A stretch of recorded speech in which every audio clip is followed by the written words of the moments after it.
అవును. ఫోన్ చూడొద్దు, ఎక్కపోతే దయ్యము. రెడీ రెడీ చేస్తుందా? స్కూల్కి వెళ్తుందా? అన్న నేను ఉంటాము. ఎక్కడ ఉంటారు? ఇంటికాడ. ఇంటి దగ్గర ఉంటా. రావా స్కూల్కి? జ్వరం వచ్చింది. జ్వరం వచ్చిందా? చూడు. అయ్యో అవును, జ్వరం వచ్చింది.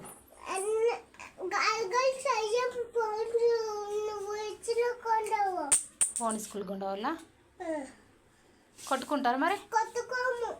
మరి అన్నం ఎట్లా తింటారు? అన్నం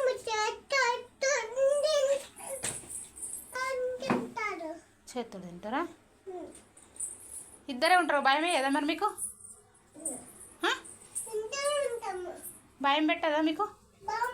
కోటలు రావు, తప్పు పట్టుకుంటాము. తప్పు పెట్టుకుంటారా?